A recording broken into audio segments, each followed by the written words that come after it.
J'ai choisi ce sujet des alliances parce que il fait partie des sujets que l'on n'entend pas souvent. Donc, j'aime me pencher sur ce qui est des difficultés bibliques et faire profiter, si vous voulez, de mon expérience, ne voulant imposer quoi que ce soit à quiconque. C'est la parole de Dieu qui doit avoir son effet. Donc, le thème, c'est les alliances. Alors, pourquoi donc parler d'alliance?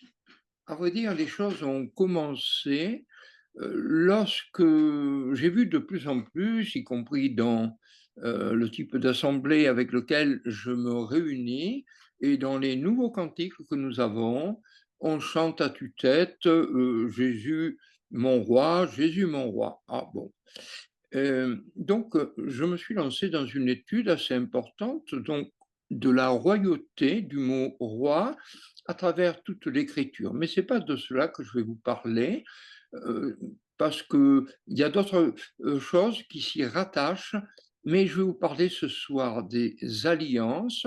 Tout d'abord parce que la Bible en parle abondamment. La preuve, c'est qu'il y a 297 emplois dont tente dans le Nouveau Testament. Donc on parle de ce que la Bible contient. Pour mieux comprendre le plan global de Dieu en rapport avec son peuple Israël, c'est indispensable de comprendre les alliances. Ensuite, parce que c'est donc un problème actuel qui concerne l'Église de Jésus-Christ. En se penchant sur la parole, on se rend compte que à partir d'Abraham, toutes les alliances seront faites exclusivement avec le peuple d'Israël. Il n'y a pas d'alliance en rapport direct avec l'Église.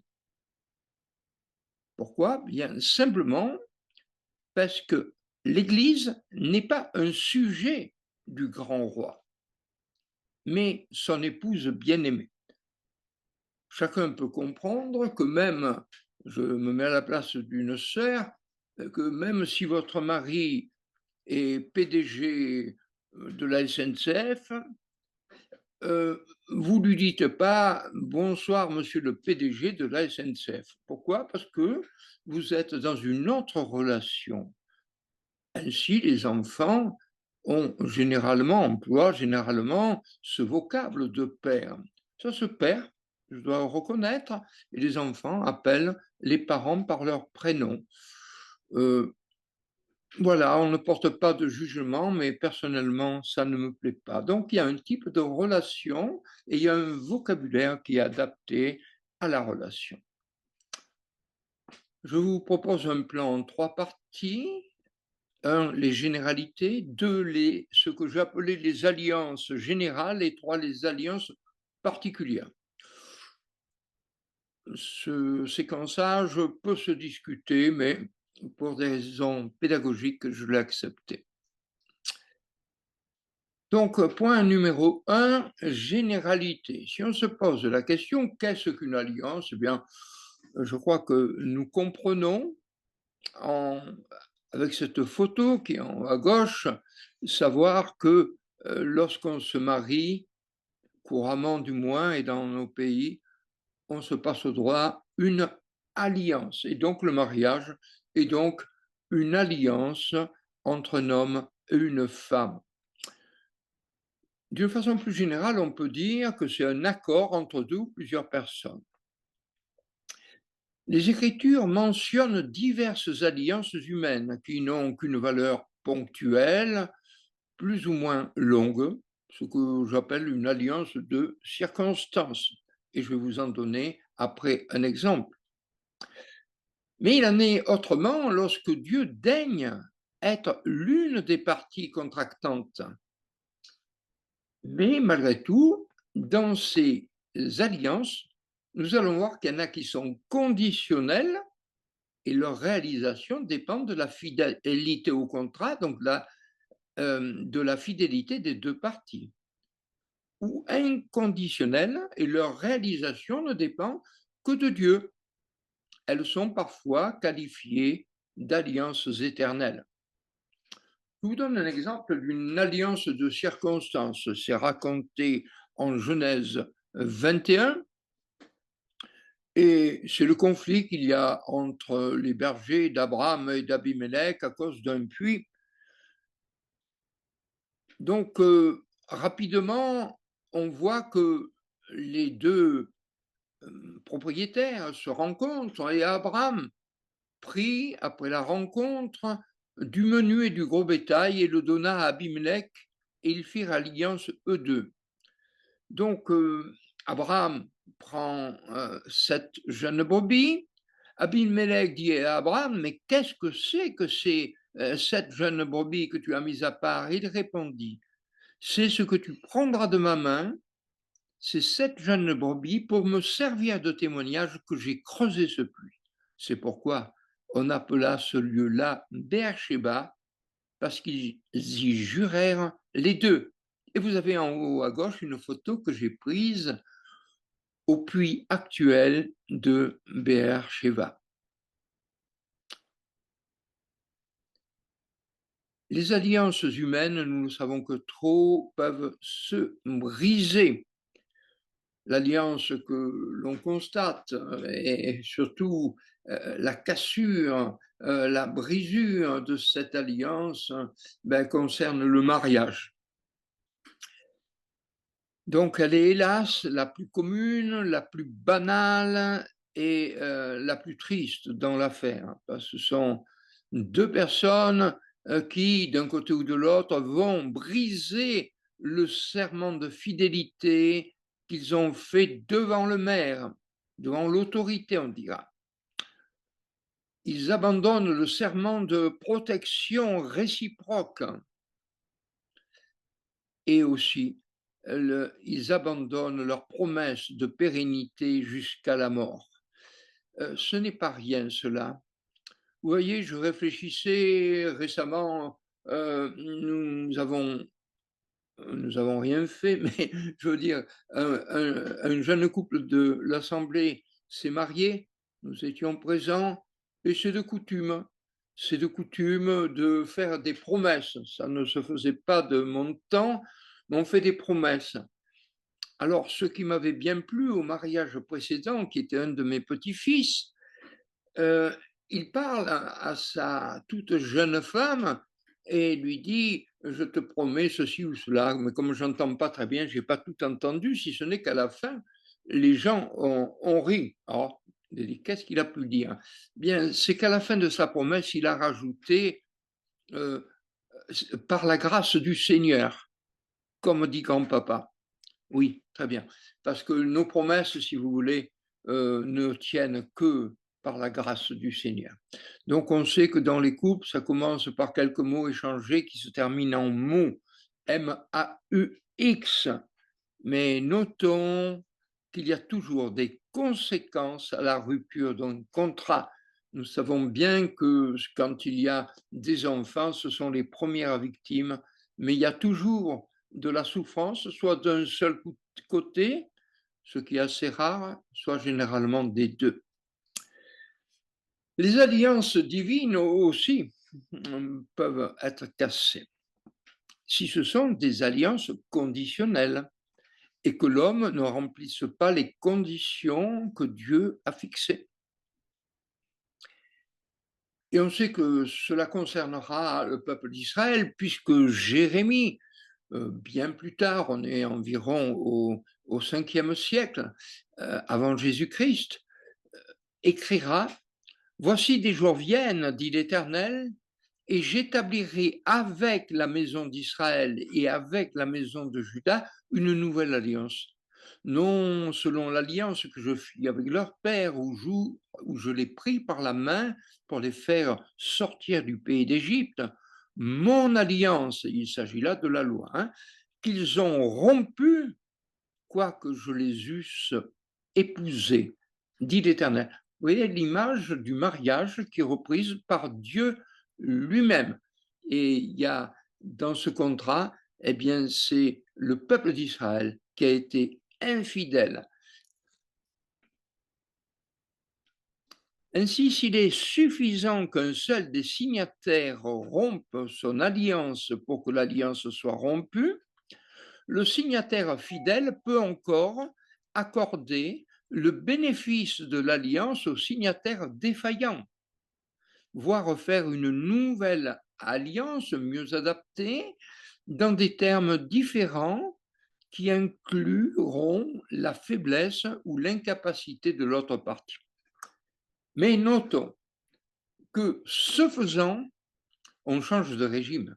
On passe du régime de la loi, du contrat, de l'alliance à celui de la grâce, qui est évidemment une attitude très différente. Dieu est fidèle à ses alliances, même si l'autre partie défaille. Ce qui est important, ce n'est pas ce que nous pensons, parce que beaucoup de chrétiens pensent, en adoptant ce qu'on appelle la pensée post-millénariste ou amillénariste, que l'homme, ayant fait défaut aux alliances que Dieu avait faites avec lui, aucune des alliances, aucune des promesses divines ne se réalisera. Ce qui amène la théorie, si vous voulez, de la substitution de l'Église à Israël. Et dans cette interprétation, Israël n'existe plus, il n'a pas été fidèle, et il est remplacé dans le conseil de Dieu par l'Église. Et Israël ne possédera plus jamais de pays et il n'y aura pas de millénium. C'est pour ça qu'on appelle cette doctrine l'amillénarisme. Alors, regardons maintenant plutôt ce que l'Écriture dit. L'Écriture dit, eh bien, en Lévitique 26, Dieu parle et dit, si vous méprisez mes statuts, si votre âme a en horreur mes ordonnances, de sorte que vous ne pratiquiez pas tous mes commandements et que vous rompiez mon alliance. C'est clair? Eh bien, au verset 44, il est ajouté, même alors, quand ils seront dans le pays de leurs ennemis, je ne les mépriserai pas et je ne les aurai pas en horreur pour en finir avec eux, pour rompre mon alliance avec eux, car moi, je suis l'Éternel leur Dieu. C'est, je pense, un verset très important, puisqu'il nous montre très clairement que même si l'homme rompt une alliance, Dieu peut ne pas la rompre. Je ne dis pas qu'il le fasse toujours, mais c'est une alliance importante puisque c'est justement l'alliance de la loi qui caractérise ce que nous appelons la première alliance. Si on regarde dans le livre des Juges, il nous est dit que l'ange de l'Éternel monta de Gilgal à Bokim et il dit, je vous ai fait monter d'Égypte et je vous ai introduit dans le pays que j'avais promis par serment à vos pères. Et j'ai dit, je ne romprai jamais mon alliance avec vous. Voilà qui est quand même clair. Et je conclurai en disant, ce que Dieu a promis, il est puissant pour l'accomplir. Jetons maintenant un regard sur les alliances générales. J'en ai compté 4, avec Adam, avec Noé, mais surtout l'ancienne alliance et la nouvelle alliance. La création est appelée par certains, quelquefois alliance édénique ou encore adamique. Regardons ce que j'appelle plutôt le mandat initial, puisqu'il n'y a pas une véritable alliance. Une parole, il nous est dit que Dieu créa l'homme à son image, il le créa à l'image de Dieu, il les créa mâles et femelles, et Dieu les bénit, et Dieu leur dit, c'est une parole, fructifiez, multipliez, remplissez la terre et la sujettissez et dominez. Il y a aussi un commandement. Ce n'est pas encore une alliance, c'est un commandement. Genèse 2,16, l'Éternel Dieu commanda à l'homme, disant, tu mangeras librement de tout arbre du jardin, mais de l'arbre de la connaissance du bien et du mal, tu n'en mangeras pas, car au jour où tu en mangeras, tu mourras certainement. C'est un point important. Beaucoup ne sont pas précis dans ce qu'ils pensent. Et on dit, ben oui, l'homme avait le libre arbitre et il a mal utilisé. Non, non, c'est pas ce que la Bible dit. La Bible ne dit pas qu'il pouvait choisir indifféremment d'obéir ou pas, mais il reçoit un ordre, et s'il déroge, s'il désobéit à l'ordre, il y a une conséquence, ce qui est différent. On peut se poser la question, mais alors, après la désobéissance de l'homme, tout est-il perdu? Oui, le commandement a vite été violé. Nous connaissons la désobéissance d'Ève et d'Adam, et les conséquences sont rapides et immédiates. Tout d'abord, la bannie du jardin d'Éden. Les conséquences, à peine plus lointaines, le péché est là. Caïn tue son frère Abel. Les hommes organisent leur vie sans Dieu. Alors, par exemple, la polygamie, ben, pourquoi pas, s'il n'y a plus la pensée de Dieu qui avait dit il créa l'homme et sa femme, eh bien voilà, les filles sont mignonnes, on en prend plusieurs. C'est une dérive. Hein. Alors ils s'organisent, les uns vont être éleveurs et d'autres forgeront, et donc ceux-là s'occupent sur la terre de façon, on va dire, utile. Puis pour les loisirs, il y a quand même les musiciens, n'est-ce pas? Mais ce qui est grave, c'est la conclusion que fait la parole de Dieu au chapitre 4, au verset 26.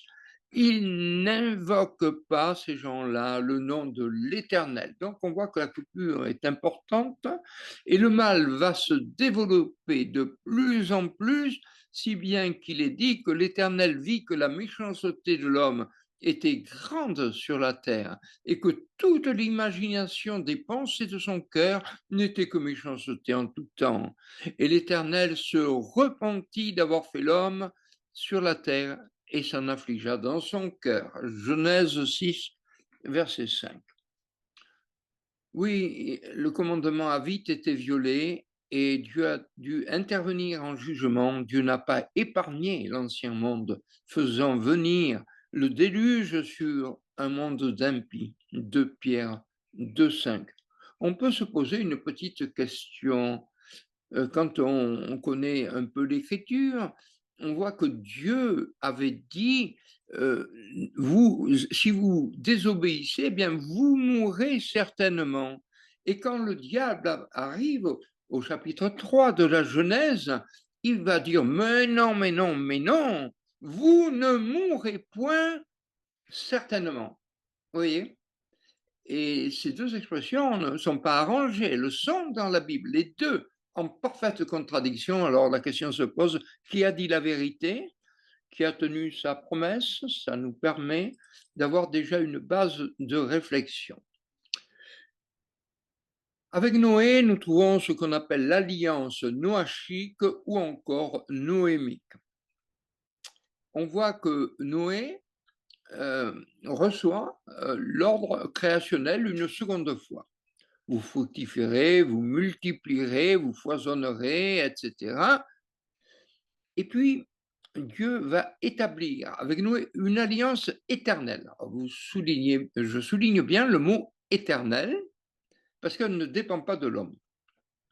En Genèse 9, il nous est dit que Dieu parla à Noé et à ses fils avec lui, disant, moi, voici, j'établis mon alliance avec vous et avec votre semence après vous. Verset 11, j'établis mon alliance avec vous. Et Dieu dit, verset 12, c'est ici le signe de l'alliance que je mets entre moi et vous et tout être vivant qui est avec vous pour les générations à toujours, à toujours. Je mettrai mon arc dans la nuée, il sera pour signe d'alliance perpétuelle entre Dieu et tout être vivant de toute chair qui est sur la terre. Je souligne qu'il s'agit d'une alliance inconditionnelle. Et elle est donc obligatoirement fondée sur la grâce, puisque la promesse qui est faite à Noé le contexte nous précise que si le déluge a ôté le mal de la terre, que Noé est un homme juste et parfait et qu'il est épargné, eh bien, la raison nous en est donnée parce qu'il a trouvé grâce aux yeux de l'Éternel. Noé offre un sacrifice, Dieu flaire une odeur agréable, Dieu bénit Noé, établit donc son alliance avec lui, et le signe en est l'arc-en-ciel. Il n'y aura plus de destruction totale par l'eau, et nous en sommes les témoins des millénaires après. Cette alliance, fondée sur la grâce, est clairement unilatérale, non conditionnelle, établie pour toujours. Jetons maintenant un coup d'œil rapide sur l'ancienne et la nouvelle alliance. On voit que dans l'Ancien Testament, la nouvelle alliance est annoncée par le prophète Jérémie, donc au 5e siècle avant Jésus-Christ, 6e même. Voici, des jours viennent, dit l'Éternel, et j'établirai avec la maison d'Israël et avec la maison de Juda une nouvelle alliance, car je pardonnerai leur iniquité et je ne me souviendrai plus de leurs péchés. Nous sommes dans l'Ancien Testament, nous sommes d'accord. La première alliance a été brisée par l'homme, par la désobéissance de l'homme, en faisant un veau d'or, alors que Moïse n'avait pas encore apporté les tables de la loi au peuple. Eh bien, Dieu parle d'une alliance future et notez, je l'entourais avec la maison d'Israël et avec la maison de Juda. Voilà, vous retenez ça, vous avez appris quelque chose d'important. C'est une nouvelle alliance qui amènera le pardon des iniquités et Dieu lui-même ne se souviendra plus de leurs péchés. Dans le Nouveau Testament, eh bien, nous trouvons cette notion de nouvelle alliance qui est inaugurée. Elle est inaugurée par le Seigneur lui-même en Matthieu, chapitre 26 et 28, lors de l'établissement de la scène, donc pendant la dernière Pâque. Le Seigneur dira, car ceci est mon sang, le sang de la nouvelle alliance, qui est versé pour un grand nombre, dit la traduction Darby révisée, en rémission de péché. Et dans le récit parallèle de Luc 22, verset 20, Jésus prit la coupe après le souper en disant, cette coupe est la nouvelle alliance en mon sang qui est versé pour vous. Voilà qui est clair.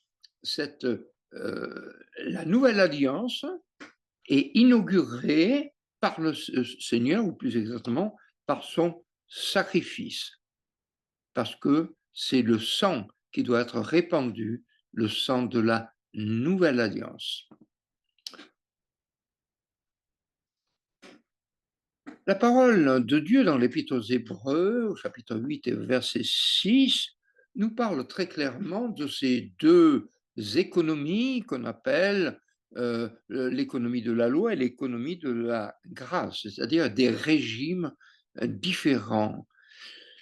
Maintenant, Christ a obtenu un ministère d'autant plus excellent qu'il est médiateur d'une nouvelle alliance qui est établie sur de meilleures promesses. Car si cette première alliance avait été irréprochable, il n'eût jamais été cherché de lieu pour une seconde.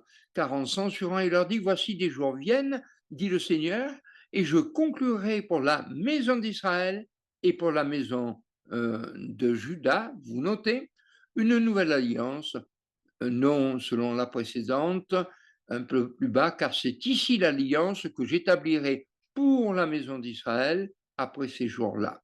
Et encore, le dernier verset, je ne me souviendrai plus jamais de leurs péchés ni de leurs iniquités, en disant une nouvelle. Il a rendu ancienne la première. Or, ce qui devient ancien et qui vieillit est près de disparaître.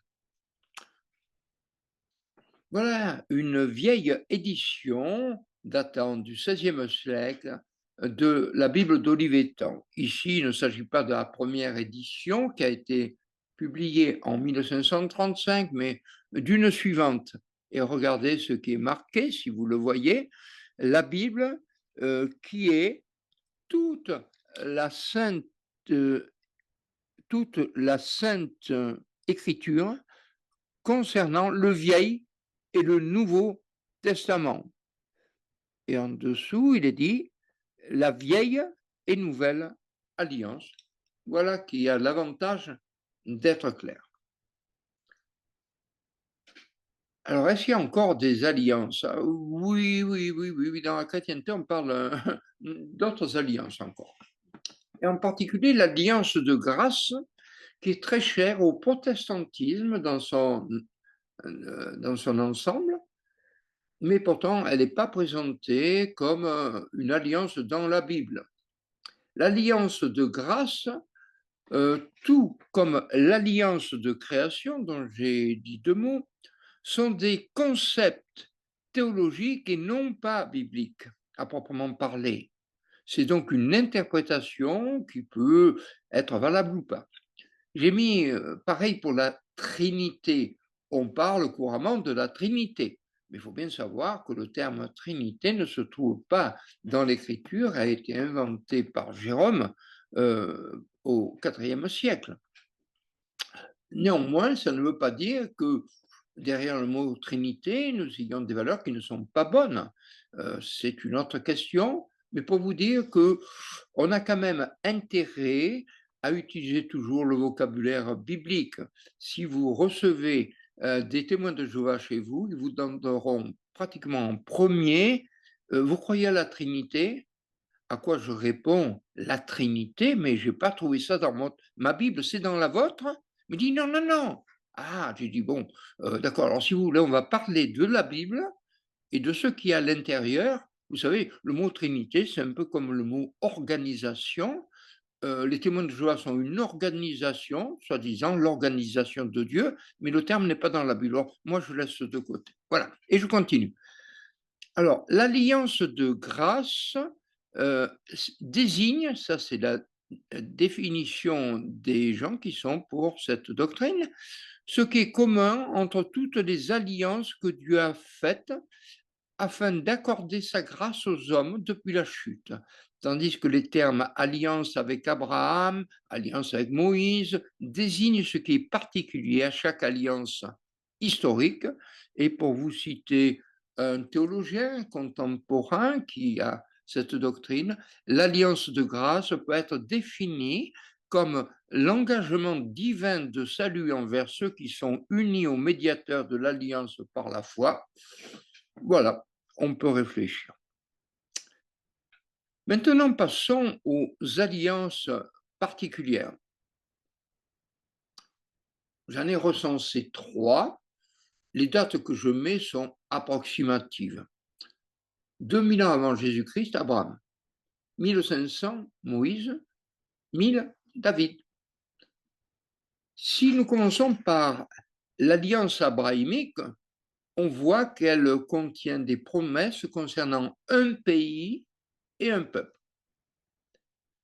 Alors là, suivant les théologiens, il y a des différences, parce qu'il y en a qui disent jamais Israël ne possédera le pays où Israël a vécu dans le passé. Non, non, non, ça n'existe pas. Puisque Israël n'a pas été fidèle à l'alliance, ils n'auront jamais.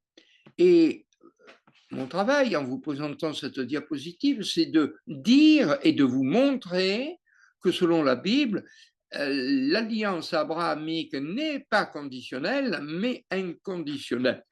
On ne peut pas dire l'ensemble de ces versets, mais vous pourrez le faire chez vous, d'autant plus que dans les commentaires, vous verrez, vous pouvez télécharger les diapositives de cette conférence. Donc, je souligne simplement une chose, c'est qu'on le voit, il faut qu'on commence au verset 7. Moi, je suis l'Éternel qui t'ai fait sortir d'Ur des Chaldéens. Et Abraham dit, Seigneur éternel, à quoi connaîtrais-je que je le posséderai, ce pays d'Israël? Eh bien, il lui dit, prépare un sacrifice, une génisse de 3 ans, une chèvre, un bélier, une tourterelle, un jeune pigeon. Et Abraham prit toutes ces choses et les partagea par le milieu et en mit les moitiés l'une vis-à-vis de l'autre, mais ne partagea pas les oiseaux. Et les oiseaux de proie descendirent sur ces bêtes mortes et Abraham les écarta. Et comme le soleil se couchait, un profond sommeil tomba sur Abraham. Et voici ce qui se passe. Une grande obscurité. L'Éternel dit à Abraham, sache certainement que ta semence séjournera dans un pays qui n'est pas le sien, etc. Et Dieu parle de ce qu'il fera. Et il est dit au verset 15, toi tu t'en iras vers tes pères en paix, tu seras enterré en bonne vieillesse, et en la 4e génération, ils reviendront, car actuellement l'iniquité des Amoréens n'est pas parvenue à son comble. Et il arriva que le soleil s'étant couché, il y eut une obscurité épaisse, et voici une fournaise fumante et un brandon de feu qui passa entre les pièces des animaux, mais, et c'est moi qui ai rajouté, Abraham ne passa pas.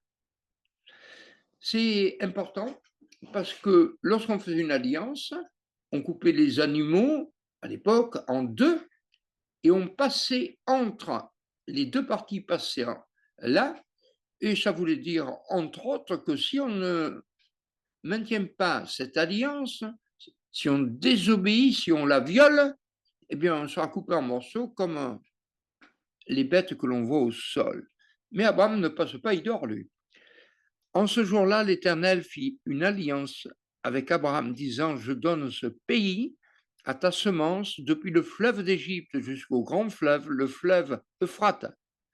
Et donc, 1400 ans après, Dieu répète la promesse, dans le pays que j'ai donné à vos pères d'éternité en éternité. C'est quand même très important cela. L'alliance de Dieu avec Abraham est inconditionnelle, si bien que je crois que tout ce que sa bouche a dit, sa main l'accomplira en son temps. On peut souligner quand même que Abraham traita plusieurs alliances. Il y a des alliances qui se rattachent à des promesses personnelles, d'autres des promesses générales, et enfin des promesses uniquement de portée nationale. Par exemple, la promesse d'Abraham serait qu'il serait lui-même père d'une grande nation qui posséderait un pays en héritage et de façon perpétuelle. La promesse est faite avec Abraham et la portée est uniquement nationale ici. Mais il y a des promesses générales et je dois répéter que le don du pays est une alliance inconditionnelle. Je rappelle qu'elle a été faite par Dieu seul qui s'est engagé lui-même et que Dieu se doit de la réaliser à sa gloire par sa seule puissance. C'est ce que les prophètes attesteront par leur prophétie. Oui, le signe de l'alliance fut la circoncision qui est toujours pratiquée de nos jours. Répétition de la promesse 2000 ans après. Alors ça, c'est quand même intéressant à noter. Pourquoi? Parce qu'on voit que Dieu n'évolue pas. Il a fait une promesse avec Abraham environ 2000 avant Jésus-Christ, avec Luc 1, 68, on est à la naissance de Jésus-Christ, et peut-être juste un peu avant, puisque c'est la naissance de Jean-Baptiste, où quand son père parle, il dit « Béni soit le Seigneur, le Dieu d'Israël, car il a visité et sauvé son peuple, et nous a suscité une corne de délivrance dans la maison de David, son serviteur. » Ce qu'il avait dit par la bouche de ces saints prophètes qui ont été de tout temps, une délivrance de nos ennemis et de la main de tous ceux qui nous haïssent, pour accomplir la miséricorde envers nos pères et pour se souvenir de sa sainte alliance, du serment qu'il a juré à qui? À Abraham. Vous voyez? Donc, promesse faite à David, promesse faite à Abraham, et il nous est dit que Zacharie, quand il parla, était rempli de l'Esprit. Donc, c'est une communication de l'Esprit Saint pour ratifier 2000 ans après les promesses que Dieu avait faites à Abraham. Ces promesses concernent donc un pays, et je le rappelle la promesse, je te donne et à ta semence après toi le pays de ton séjournement, tout le pays de Canaan, en possession perpétuelle, et je serai leur Dieu. Genèse donc 17, 7 et 8. Ce pays a été donné à Abraham, conquis par Josué, possédé par David, resplendissant sous le règne de Salomon, déjà divisé sous Roboam, puis donné aux nations avec Nabuchodonosor. Ce lieu sera le lieu de naissance et de mort du Messie. Il sera plus tard le théâtre de la grande tribulation et il sera restauré un jour sous la direction du Messie revenu. Deutéronome 28, qui parle des promesses et des malédictions, rappelle la terre que l'Éternel a juré à tes pères de te donner. Un peuple. Donc, on a vu un pays, un peuple. Eh bien, Abraham, je ferai de toi une grande nation. Donc, tu auras un peuple qui descendra de toi. Mais ce peuple, et nous savons qu'il prend son identité à la sortie d'Égypte, c'est le peuple d'Israël. Israël étant le nom que Dieu donne à Jacob, vers la fin quand même de sa vie. Donc, ce peuple, eh bien, il sera esclave en Égypte. Il sera libéré, mais il sera désobéissant. Il devra être humilié, il devra être déporté parce que désobéissant à la loi de Dieu, il sera persécuté. Et des centaines d'années après, c'est le peuple qui a rejeté son Messie. Nous ne voulons pas que celui-ci règne sur nous. Voulez-vous que je vous libère Barabbas? Oui. Que ferais-je de Jésus? Qu'il soit crucifié. Ce peuple a toujours gardé son identité au cours des millénaires, malgré les terribles persécutions qu'il a dû traverser. Mais selon les promesses de Dieu, c'est un peuple qui sera à la tête des nations. Les promesses ne manquent pas. Et s'il est dit d'un côté, je vous disperserai parmi les nations, je tirerai l'épée après vous et votre pays sera mis en désolation et vos villes seront un désert. Ça, c'est la malédiction. Il y a dans le prophète Ézéchiel une autre promesse. Vous habiterez dans le pays que j'ai donné à vos pères et vous serez mon peuple et moi, je serai votre Dieu.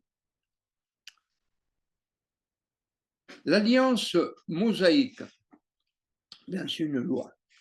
Une loi, nous la connaissons. Exode 34, 28, et Moïse fut là sur la montagne de Sinaï avec l'Éternel 40 jours et 40 nuits. Il ne mangea point de pain, il ne but point d'eau, et l'Éternel écrivit lui-même sur les tables les paroles de l'alliance, les 10 paroles. Ces 10 paroles qui seront mises dans l'arche du témoignage dont vous voyez à gauche une représentation. Une loi. Néhémie 9. Et tu descendis sur la montagne de Sinaï, et tu parlas avec eux depuis les cieux, et tu leur donnas des ordonnances droites et des lois de vérité, de bons statuts et de bons commandements. Et Paul, dans le Nouveau Testament, rajoutera, en écrivant à Timothée, nous savons que la loi est bonne, ou encore en écrivant aux Romains, la loi donc est sainte et le commandement est saint, juste et bon. Vous avez sur le côté, écrit en tout petit, les 10 commandements. Les 10 commandements que je ne peux pas lire maintenant, mais qu'on trouve facilement en Exode 20. Et donc Dieu prononce toutes ces paroles et il y a beaucoup d'interdictions. Sur 10 commandements, il y en a peut-être 9 ou 9 ou peut-être 8, il faudrait que je recompte, qui sont des interdictions. Donc ça fait beaucoup, ça fait beaucoup. Et nous savons que, alors que le premier commandement était je suis l'Éternel ton Dieu, tu n'auras point d'autre Dieu devant ma face, eh bien, tandis que Moïse descend de la montagne, il entend un bruit, un tumulte, et la loi est violée avant même d'être reçus. Ils avaient fait un veau d'or. Et le jugement va tomber immédiatement sur un nombre important d'Israélites. Quant à la suite du voyage pour aller dans le pays promis, eh bien, quand ils arrivent aux frontières, ils envoient des espions et les espions, les 12 espions, les 12 princes reviennent et les uns font une description décourageante. Il y a des gens qui étaient grands, leur taille est montée jusqu'aux cieux. Hein. Ah oui, et nous étions à leurs yeux comme des sauterelles, hein, et inversement. Et puis il y a Caleb et Josué qui disent c'est un très bon pays, montons. Mais le peuple ne veut pas. Et donc il va être condamné à errer pendant 40 ans dans le désert à cause de sa désobéissance. Et puis, Josué, qui avait été fidèle, va, avec Caleb, rentrer dans le pays et donner au peuple d'Israël la possession des promesses de Dieu pour son peuple. Mais dès qu'ils arrivent, eh bien, il nous est dit que si Josué fait entrer le peuple en Canaan et distribue le pays, le peuple se détourne de Dieu et devient idolâtre. Et je vous ai mis à gauche une photo d'une figurine qui représente Astarté. En haut, le veau représente Baal, l'idole mâle, si vous voulez, et en bas, l'idole femelle, Astarté. Beaucoup de choses se passent en rapport avec la sexualité, qui était bien sûr un miracle, ça demeure, mais plus grand à l'époque parce qu'on ne comprenait pas ce qui se passait quand deux personnes s'accouplaient et que 9 mois après, il y avait un joli petit bébé qui ressemblait aux parents. Et donc on adorait ces choses, il y avait beaucoup de cultes sexuels auxquels, hélas, le peuple d'Israël aussi se sont soumis, s'est soumis. Les conséquences de cette désobéissance seront terribles pour le peuple d'Israël. Il y aura un jugement qui va tomber, tout d'abord sur la partie nord du peuple d'Israël, en 722, où le roi d'Assyrie vient et emmène captifs tous ceux qui habitent au nord d'Israël.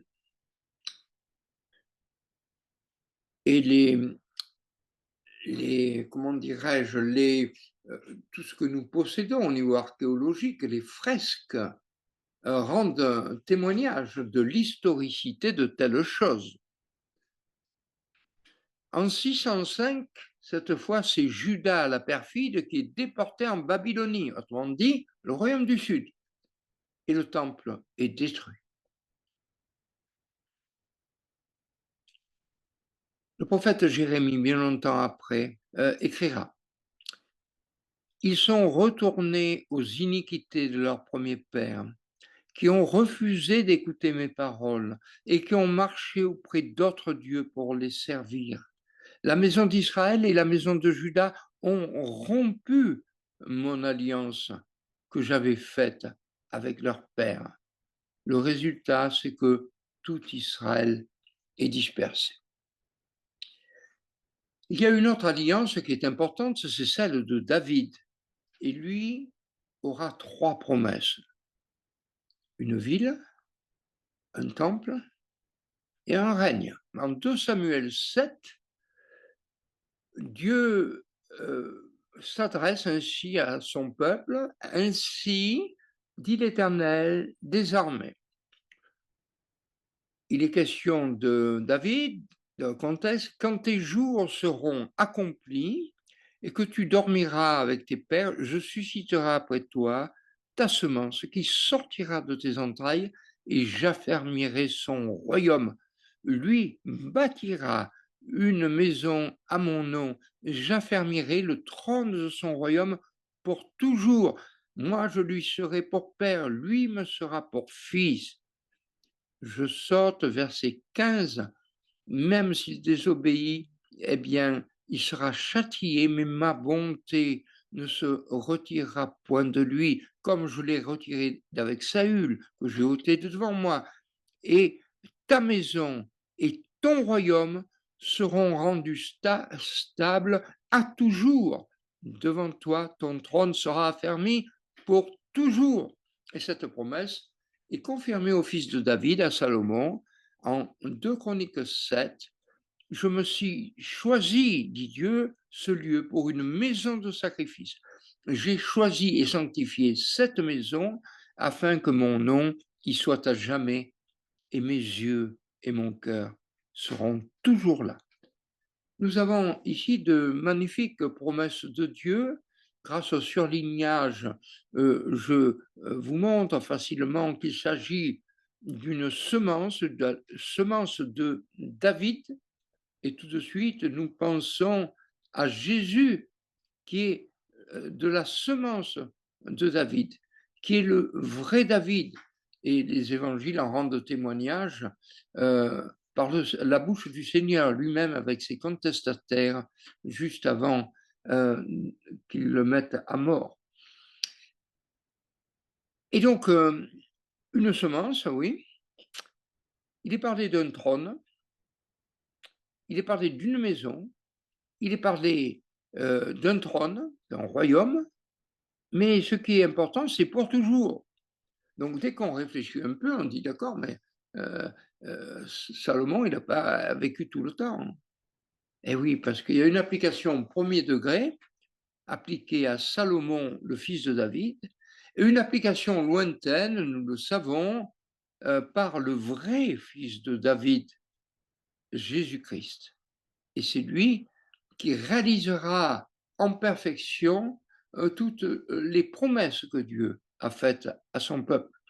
Donc, pour toujours, il est parlé au verset 16 encore d'une maison que nous avons déjà vue, d'un royaume que nous avons déjà vu, et encore la mention stable à toujours. Ton trône sera affermi pour toujours. Donc, confirmé à Salomon, et on reparle encore de cette maison dans laquelle le nom de Dieu doit être à jamais, et les yeux et le cœur de Dieu sont toujours là.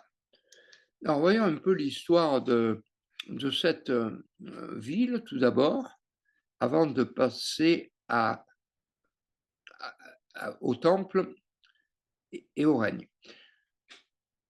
En roi 11, je donnerai une tribu à Roboam, afin qu'il y ait toujours une lampe pour David, mon serviteur, toujours une lampe pour David, pour qu'il y ait une lampe devant moi, à Jérusalem, la ville que je me suis choisie pour y placer mon nom. Cette ville fut construite par David en l'an 1000. Elle fut détruite en 587 par le roi de Babylone, Nabuchodonosor. Elle fut reconstruite modestement par Néhémie et restaurée par Hérode le Grand en l'an 15 avant Jésus-Christ, mais elle sera détruite par le général romain Titus en l'an 70 et le temple sera aussi brûlé. Mais elle sera rasée entièrement par Adrien, l'empereur Adrien, et dédiée à Jupiter, l'appelant dorénavant Aelia Capitolina. Zacharie 14, verset 8 nous dit: il arrivera en ce jour-là que les eaux sortiront de Jérusalem. C'est une prophétie qui concerne le temps de la fin et qui nous montre que Jérusalem existera toujours. Deuxièmement, un temple. De Chroniques 7, je me suis choisi ce lieu pour une maison de sacrifice. J'ai choisi et sanctifié cette maison afin que mon nom y soit à jamais. Et mes yeux et mon cœur seront toujours là. Elle fut construite vers 950 par Salomon. Ce temple fut détruit par Nabuchodonosor. Il fut reconstruit par Zorobabel. Il fut détruit, reconstruit, amélioré par Hérode, détruit par Titus, et Adrien le remplace par un temple à Jupiter. C'est bien évidemment lié à l'histoire de la ville, les deux étant obligatoirement en parallèle. Mais ça ne s'arrête pas là. Nous savons qu'en 961, le dôme du rocher fut construit. Il est donc à la place exacte de là où doit être le temple. Il y est toujours. Il y est toujours. Mais selon les promesses divines, il y a encore deux temples qui doivent exister. Le premier étant celui de l'Antichrist, et vous pouvez lire dans 2 Thessaloniciens 2 qu'il y aura l'homme de péché qui s'assiera dans le temple de Dieu et qui dira lui-même: je suis Dieu. Alors ça, c'est le temple de l'Antichrist construit par les hommes, et on peut dire qu'il est déjà construit en pièces détachées actuellement et que l'on peut visiter à Jérusalem tous les instruments pour ce temple. Et il y aura aussi celui du millénium dont Ézéchiel parle abondamment à partir du chapitre 40 de son livre. Quand les jugements seront exécutés, il y aura à ce moment-là un règne que la Bible appelle par 6 fois le millénium, ou plus exactement le règne de 1000 ans. Donc les nations idolâtres étant jugées, Christ peut régner. Et déjà le prophète Daniel disait: le Dieu des cieux établira un royaume qui ne sera jamais détruit. Il broiera et détruira tous ces royaumes des nations, mais lui, il subsistera toujours. C'est la petite pierre qui se détache sans main qui fait tomber les 4 empires précédents, dont Rome, dont l'Empire romain qui se met en place aujourd'hui, et qui se met à la place et qui remplit la terre. Dans ce royaume, le psaume 101 nous dit que les méchants seront jugé chaque matin. Autrement dit, le mal qui existera encore ne sera pas toléré, mais jugé immédiatement. Et c'est là que trouveront une réalisation les versets si beaux qu'on trouve dans le prophète Ésaïe et ailleurs. À ce moment-là, le loup habitera avec l'agneau, le léopard couchera avec le chevreau, et le veau et le jeune lion et la bête grasse seront ensemble, et un petit enfant les conduira. La terre sera pleine de la connaissance de l'Éternel, comme les eaux couvrent le fond de la terre. Le Nouveau Testament nous dit ceci. En 1 Corinthiens 15, il est question de Jésus-Christ. Et le chapitre se termine en disant, car il faut qu'il règne. Il faut que Jésus-Christ règne jusqu'à ce qu'il ait mis tous les ennemis sous ses pieds. Et le dernier ennemi qui sera aboli, c'est la mort.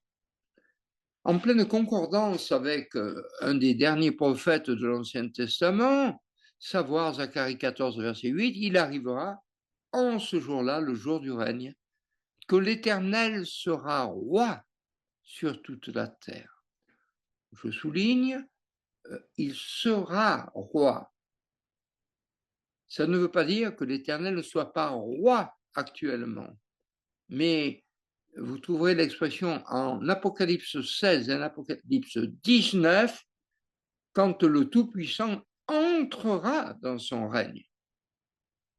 Quand il entrera, il est roi, mais à un moment de l'histoire, il entrera dans son règne. Et avec quelque chose de juste, la prière du Seigneur, que ton règne vienne. Pourquoi demander que ton règne vienne s'il est déjà là? Il y a deux alliances qui caractérisent le millénium. Dernière parole de David en 2 Samuel 23, verset 5. Dieu a établi avec moi une alliance éternelle à tous égards bien ordonnée et assurée. Il est facile de comprendre qu'il y a quelqu'un de plus grand que David derrière, parce que l'alliance éternelle, ben, il a vécu, je crois, 70 ans, donc c'est un peu court tout ça. Non, derrière David, il y a un autre David. David ne sert que de type, et la parole de Dieu est parfaitement claire à cet égard. Si nous lisons en Ézéchiel 37, verset 26, nous voyons que Dieu promet, je ferai avec eux une alliance de paix. Alors, alliance éternelle, alliance de paix, ce sera avec eux une alliance éternelle, c'est répété. Je les établirai, je les multiplierai et je mettrai mon sanctuaire. Cette fois, c'est Dieu qui met le sanctuaire, c'est plus les hommes qui le construisent. Au milieu d'eux pour toujours. Et une dernière citation d'Ésaïe 54. Pour un moment, dit Dieu à son peuple, je t'ai abandonné, mais avec de grandes compassions, je te rassemblerai. Verset 10. Car les montagnes se retireraient, les collines seraient ébranlées, que ma bonté ne se retirerait pas d'avec toi, et que mon alliance de paix ne serait pas ébranlée, dit l'Éternel, qui a compassion de toi. À ce moment-là, le Saint d'Israël sera appelé Dieu de toute la terre. Oui, il y aura bien un règne de paix, de prospérité, sous la direction du Messie, Jésus-Christ. Et j'aime beaucoup cette expression qu'on trouve dans la traduction d'Arbi, en tout cas en Ésaïe 11, après avoir dit que le loup mangera avec l'agneau, etc. Il est dit, son repos sera gloire. Il serait peut-être plus français de dire que son repos sera glorieux, mais je préfère l'expression son repos sera gloire. Oui, ce que sa bouche a dit, sa main l'accomplira. Quels que soient les obstacles que puissent mettre le diable et les hommes, les promesses et les alliances que Dieu a faites avec son peuple Israël se réaliseront pleinement par l'homme selon le conseil de Dieu, le Fils de David, notre Seigneur Jésus-Christ. Il faut que nous comprenions que trois entités distinctes composent la totalité de l'histoire humaine. Depuis l'appel d'Abraham, en Genèse 12, la population humaine est divisée en deux groupes. Les nations, appelées aussi les païens, les gentils, les goïms, les non-juifs, les idolâtres, les sans-dieu. Et puis les juifs, qui sont un échantillon de ces gens des nations. N'oublions pas que Abraham, les pères, en tout cas d'Abraham, il est dit ainsi, servirent d'autres dieux de l'autre côté du fleuve. C'était des idolâtres comme aussi les autres. Mais Dieu prend Abraham qui croit ce que Dieu dit. Il fallait de la foi, alors qu'il n'avait pas d'enfant et qu'il était âgé. Quand Dieu lui dit, eh bien, regarde les étoiles du ciel, ta semence sera aussi nombreuse. Et il nous dit que Abraham crut Dieu et que cela lui fut compté à justice. Ah, c'est un très très beau passage. Alors, les nations, on comprend ce que c'est de nos jours. Deux, les Juifs, on comprend ce que c'est. Il y a une troisième entité qui s'appelle l'Église. Et elle apparaît comme une parenthèse pendant le temps des nations qui commence avec Nabucodonosor et qui se terminera, on le voit dans l'Apocalypse et pas avant.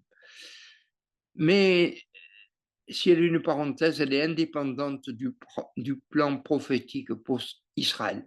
Néanmoins, il y a des remarques que l'on peut faire. Je ne suis pas un fervent de ces choses. Néanmoins, elles se constatent, donc je vous en fais part. Les nations existent depuis la création.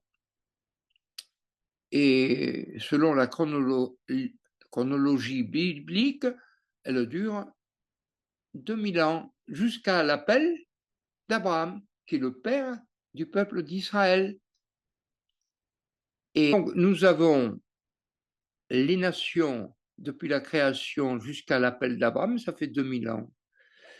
Et Israël, eh bien, depuis le début d'Abraham jusqu'à la croix de Jésus-Christ, eh bien, il y a encore 2000 ans. Ah oui, il y a 2000 ans. Et puis, le Messie vient et il est rejeté. Et là, il va y avoir le temps de l'Église. Particulier, parce qu'il suffit de chercher. Et on voit qu'il va y avoir 2000 ans, d'une part pour l'Église, le temps de l'Église, et il y aura aussi 2000 ans pour la continuation de l'histoire d'Israël. Si je remonte d'une ligne, vous avez 1500 ans, et là, si vous voulez, ça indique le début du temps des nations. Le gouvernement de la terre est donné aux nations pendant 1500 ans. Et puis, après, eh bien, il va y avoir toute cette longue période dans laquelle nous sommes. Et là aussi, ce sont les nations qui gouvernent. Si vous avez un doute, vous prenez l'actualité. Ce n'est pas le peuple juif qui dirige, ce sont les nations qui dirigent. Et puis, il va y avoir un moment où le Seigneur Jésus-Christ va revenir, et à ce moment-là, il établira son règne, c'est le millénium. Et dans le millénium, il y a toujours les trois mêmes entités. Il y a d'une part les nations, d'autre part, il y a Israël qui est à la tête des nations, et d'autre part, vous avez encore l'Église qui est l'épouse du Messie. L'espérance d'Israël, en trois mots, c'est avoir un pays, le pays d'Israël. Dans ce pays, avoir un temple à Jérusalem. Et enfin, la présence du Messie attendu, Yeshua. Par contre, l'espérance de l'Église est différente. Le Seigneur dit dans l'Apocalypse au chapitre 22 par 3 fois, je viens bientôt. Et l'Église répond, Amen, viens, Seigneur Jésus.